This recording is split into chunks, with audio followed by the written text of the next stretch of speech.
Luz y sal. Mm, Ciencia sin Dios.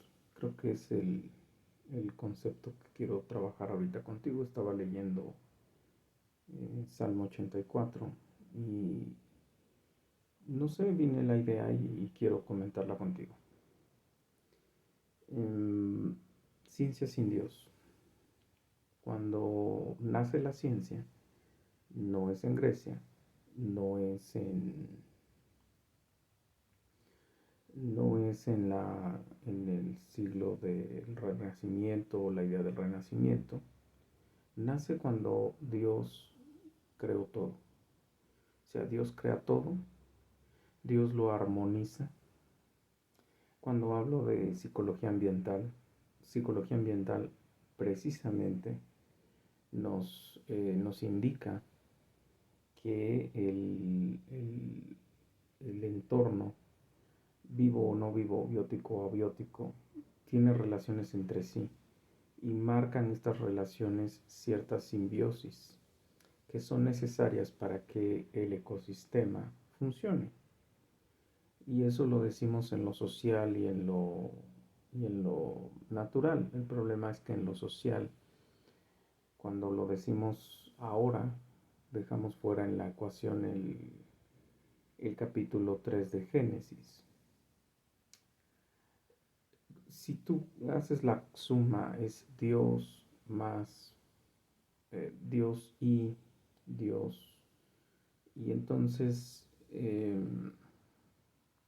la idea es, si sacas de la ecuación la causa final, si dejas a la causa final, la causa última o la causa primera, como lo debas entender, el escultor haciendo la obra, el carpintero haciendo la mesa, el ebanista um, tallando la forma o el instrumento, el herrero haciendo la pieza, Dios haciendo el universo, Dios creando todo en armonía, Dios encontrando el tejido intrínseco de las relaciones entre una y otra cosa que Él ha creado. Te voy a poner un ejemplo muy fácil para no extender mucho el video. El nitrógeno en los bosques de Canadá es lo que los hace crecer. El nitrógeno, por toda una serie de cadenas de causas, por decirlo de alguna manera, se puede producir a partir de que el salmón desova en Canadá. Si el salmón no desova en Canadá, no hay el nitrógeno suficiente para que los bosques sigan progresando y todo lo demás que se concatena al nitrógeno, otra vez regresando al salmón, no podría ser posible, ¿no? Lo dicen los ecólogos, cuando tú incluso introduces una especie no nativa a un lugar, bueno, hay estragos ecológicos. Bueno, acá te voy a decir que es al revés, aquí sacas a Dios de la ecuación de Dios y luego la ciencia para explicar cómo Dios estructuró el universo. Y entonces, imagínate a los científicos que habían crecido con toda la idea, por ahí de los 1600 todavía, que habían crecido con toda la idea de que Dios había hecho todo, o bueno, la mayoría de los científicos y la mayoría de las universidades de renombre así lo entendían.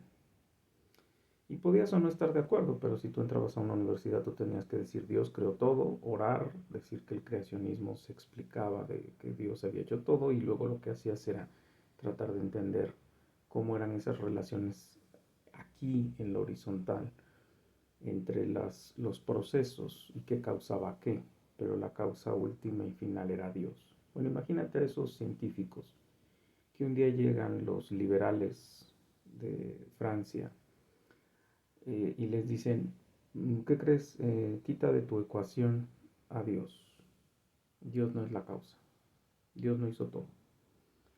Pero es que, oye, mira, yo la Biblia lo dice, sí, pero espérame, ¿qué crees? Ya hay una nueva política, ya entró este nuevo modelito y vamos a empezar a decir que Dios no está en la ecuación.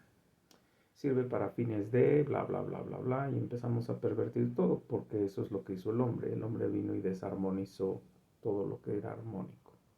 Génesis 3 te lo puede atestiguar.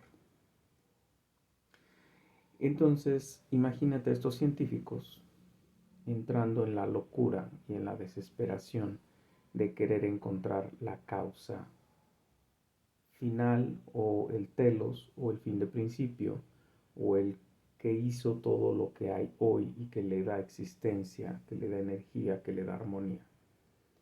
Y entonces tuvieron que llegar a la estúpida e ignorante conclusión de que somos producto no de la inteligencia, no de la gran inteligencia, no de la sobrenatural inteligencia todopoderosa, omnisciencia de Dios, sino que somos producto de la casualidad y del azar. En la casualidad un día le dijo a un punto blanco que nadie puede explicar, lleno de energía que tampoco puede explicar uno cómo rayos se llena algo de energía si no hay nada. Es decir, si no hay tiempo, si no hay espacio, si no hay materia. Ese punto un día como que le entró mucho calor por estar tan concentrado. Esa es la tontería que se dice. No te saben decir de dónde salió el punto, pero te dicen que un día se le ocurrió explotar. Esa es la teoría que más tuvo como creencia y vigencia, ¿no? Y todavía la siguen creyendo porque cuando miden las radiaciones de las estrellas, dicen que el cambio de luz refleja su alejamiento, entonces quiere decir que se sigue expandiendo el universo por esa explosión, ¿no? Bueno, entonces imagínate que de repente te digo que no hay un creador, que no hay un orden, que todo es un caos y que la casualidad y el azar hicieron las cosas. Como me pasa cuando en mis clases explico la ideología de género, la gente siempre tiende a ver nada más la superficie y dice, ¿y qué tiene de malo eso? Todo. Porque cuando tú le dices al ser humano que no tiene dueño, no tiene amo, no tiene creador, no tiene límites, no tiene sentido del que estar aquí, no tiene propósito por el estar aquí, no tiene nada más que empezar a voltear al dinero, al sexo, a la droga, a las diversiones, a la frivolidad, al consumismo, a las relaciones baratas. Entonces se quiebra toda la relación humana, es decir, la parte social, probablemente a la naturaleza no le importa un cuerno que tú la entiendas o no, lo único que está pidiendo es que te vayas de donde estás, porque lo único que hacemos cuando llegamos a un lugar es destrozarlo, ¿no? A veces no sé qué sea peor, si que adoptes a un perro o mejor lo tires en la calle. ¿Qué opciones tiene más de vivir allá afuera que contigo? Pero regresando, ¿qué le ocurrió al ser humano en ese momento? Bueno, pues puedes preguntarlo viendo las consecuencias de 300 años sin Dios, ¿no?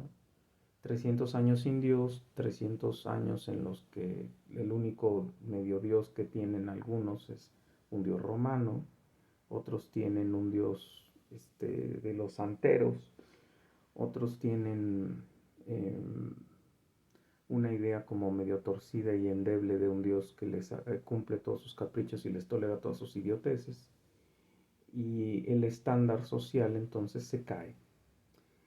La ética protestante de Max Weber dice que el ser humano estaba para glorificar a Dios. Esa era la idea. El sociólogo Weber, que era cristiano, hace un estudio para no sé si para los seculares, pero pues, el estudio sirve para entender por qué el protestantismo fue una cultura y una vida que traía como consecuencia que los países progresaran.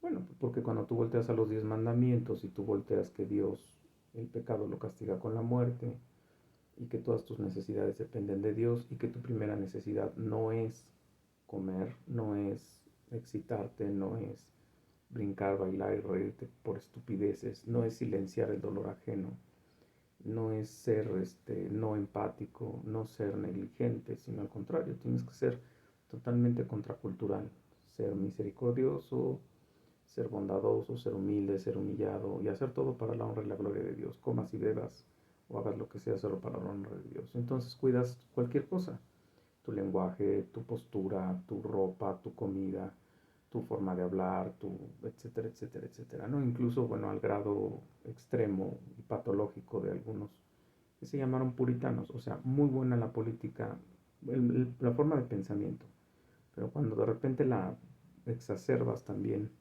se cayó en algunos grados complicados, pero vuelvo a insistir, yo prefiero caer en esos grados complicados temiéndole a Dios y teniendo un propósito, un sentido, un, un adón de camino, a estar como nacen hoy nuestros hijos o nací yo, sin un Dios, sin un propósito, sin un sentido, y que de repente llegas a cierta edad y te dicen tus propósitos eran estos, y tú volteas a tu lista y tú dices, no he resuelto ninguno, y entonces empieza esto que se llamó el círculo de 1600, perdón, de 1868 y de 1928, el movimiento romanticista, que aunque no lo creas no tiene nada que ver con que le regales un osito Teddy a tu novia o que le bailes reggaetón cuando estás tomado, tiene que ver con que los muchachos de esas épocas se desilusionaron de la vida y querían suicidarse. Aparecen los libros de Nietzsche, aparecen los libros de Heidegger, aparecen los libros de Sartre, aparecen los libros de Simone de Beauvoir, aparecen los libros de todas estas posturas que hoy desgraciadamente están prevaleciendo en el mundo. Y hoy estamos tan necesitados de decir lo que sea es bueno, que hoy le decimos que estamos respetando a alguien, si está disfórico, si es drogadicto, si es alcohólico, si es mujeriego, si es mujeriega, si es o practica la endogamia, si practica la poligamia, si mata, hay quienes acá en corto y en secreto dicen, pues es que también la otra persona debió de haberle hecho algo. Si le pegas a alguien, pues es que ese también se lo merecía. Entonces ya las justificaciones nos han llevado al caos. Vuelvo a insistir, esos científicos ahí en el laboratorio diciendo, bueno, ¿y ahora qué decimos? ¿Y cómo justificamos la existencia del ser humano? ¿No? Y entonces aparece un tal Darwin y le acaba de dar en la torre el asunto. Nos degrada de hechura de imagen y semejanza de Dios, nos degrada a changos. Y nos dice que somos igual a los changos y que tenemos comportamientos iguales a los changos. Y hoy la ideología de género se agarra de ahí para decir, ah, bueno, pues yo soy animal, pues entonces vamos a comportarnos como el caracol, como la hiena, como la zarigüeya y demás, ¿no? Otras prácticas que no voy a comentar en el video porque parece que la gente le dices esto no lo hagas y lo hacen o se sienten ofendidos. Pero el sinsabor de no saber para dónde, el no temerle a alguien con autoridad, el tenerle miedo a la autoridad humana, obviamente es muy distinto al temor a Dios y es muy distinto al propósito de Dios y es muy distinto porque en ese momento entonces tú volteas en el horizonte y tú puedes ver que en el horizonte hay gente mucho, mucho, mucho peor que tú y mucho, mucho, mucho mejor que tú. Y entonces empezamos a justificarnos con nuestro pecado, con nuestra desobediencia, con nuestra indisciplina, con nuestra falta de hacer las cosas como para la honra y la gloria de alguien que es apartado a nosotros, que no podemos acceder a Él y que lo único que podemos apelar es a la sangre de su Hijo, a la vida perfecta de Él, a esa doble imputación de la que se nos habla en el puritanismo y se nos habla en la misma Biblia, ¿no? La imputación de la muerte perfecta expiatoria y la imputación de la vida perfecta. ¿A quién le imputó quién qué? Bueno, nosotros le imputamos nuestros pecados a Jesús y Jesús nos imputó su vida. Su vida nos permite acceder al lugar santísimo, la muerte de Jesús nos permite podernos parar en el lugar santísimo y no morir consumidos por nuestro pecado. Entonces, pues el gran problema, ¿no? Saca de la ecuación a Dios cuando hablas de ciencia y entonces, desgraciadamente, tienes lo que tenemos hoy en las escuelas, o sea, al alumno se le dan recetas para buscar en el hombre lo que el hombre no tiene. Al alumno se le dice que hay cosas en el hombre buenas y la pregunta es ¿cuál? Porque otra vez volteas a la Biblia y la Biblia dice no hay bueno ni aun uno. Y no lo dice un profeta, no lo dice un sacerdote, lo dice Jesús cuando le dicen maestro bueno, ¿qué tengo que hacer para alcanzar la salvación? Y entonces él contesta, bueno, ¿no sabes que el único bueno es Dios? Él reconoce dos cosas en ese momento. La humanidad no tiene bondad y el único que es bueno es Dios. Así que si le dices a él bueno, estás reconociendo que Él es Dios. Cosa que a veces no entendemos cuando leemos ese pasaje y decimos tonterías como, no, pero Dios se humilló y en su humanidad reconoció que ni Él tenía la bondad porque Él venía a reconocer la obediencia de su Padre. No, no es cierto. Él está diciendo al mundo y al muchacho que llegó a preguntarle, al rico, si me llamas bueno, entonces asumes que yo soy Dios. Y si tú asumes que yo soy Dios, entonces pues ponte una sombrilla porque vienen los fariseos y nos van a apedrear, ¿no?